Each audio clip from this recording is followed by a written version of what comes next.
Hey everybody, it is Kneecap here, and in this video I'm going to be reviewing slash giving an opinion, rating, whatever, on the Zone-Tirisgarde sound. It's my aesthetics, questing, experience, all of the above really, and obviously just my opinion on that. So I've done the Zone twice now, and I've done every Zone at least twice, so I think I have a fairly good hold on everything I'm talking about here. Um, now that I have all three of them done, I don't know if I did. I don't think I did during my last review video. My final rankings would probably be Storm Song, Just Far, and then Tirisgarde Sound. Tirisgarde Sound is unfortunately last. I'll start by talking about a few things that kind of made it not as memorable for me. There's not a ton of consistency to the zone. You start off with these sirens that are sinking ships. That's kind of cool, if you know the Iliad and the Odyssey or whatever. Uh, that's kind of a neat little thing to throw in there. These sirens are calling the ships and they're sinking into the shores. It kind of goes along with like the witchcraft and the hexed people and everything like that. In a way, at least, calling these people to crash.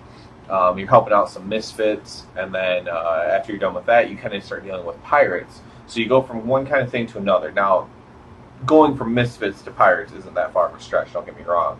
But then from there, you kind of hit up all these other things as well. At one point, you're helping some gnomes build like a resort or something like that. Remind me a little bit of Borean Tundra, where you randomly had gnomes there as well. And they do surface up, don't get me wrong. It's cool to have different little races show up in different places. You also have the Explorers League, and basically what I'm getting at with this, and then you kind of finish it off with just kind of defending against an attack that is pirate, but a little bit more like a pirate militia. That's kind of led by Lady Ashvane, or coordinated, whatever way you want to phrase it. It jumped all over the place. I commended Stormsong Valley for being so straightforward. You can literally just follow up the right side and finish the quest line, and it's very straightforward on what to do. Now, of course, with a little bit of insight and thoughtfulness, you can figure out what exactly to do to just follow the quest line along if you want to. But that being said, I like when it's just straightforward. The zone has like a consistent theme. Drustvar had a consistent theme as well, obviously with the witches, the hexing, literally everything had to do with that. I can't even really think of anything that didn't have to do with that in Drustvar. And then Stormsong Valley, everything had to do with it. There is a side area. There's side areas you can go to, but this place I didn't. At least me personally, I didn't know exactly where to go to follow the quest line. I suppose I probably could have just followed like Flynn or whatever. He's there during this quest line. Excuse me. But I don't know. That was probably the biggest knock on it for me. Again, another knock is just all kinds of differences in like terrain and everything like that. And there's nothing wrong with that. I guess you could say that about Borean Tundra as well. There's a lot of different terrain there as well.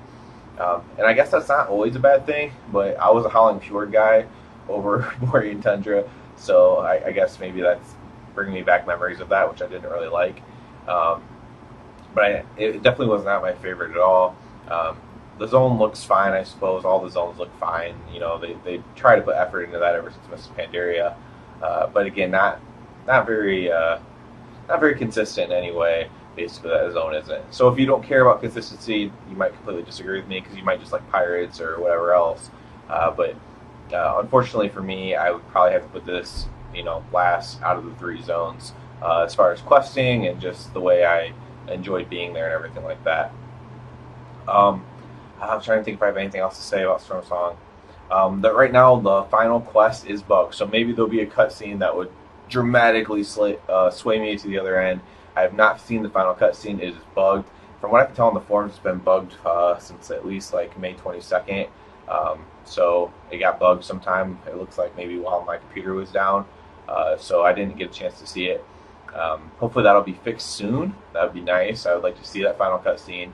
Maybe that could sway me. I highly doubt it. It is one that I guess this whole thing is a spoiler, so I'll just say it does directly deal with Catherine Proudmoore, so it could be pretty big storyline, obviously.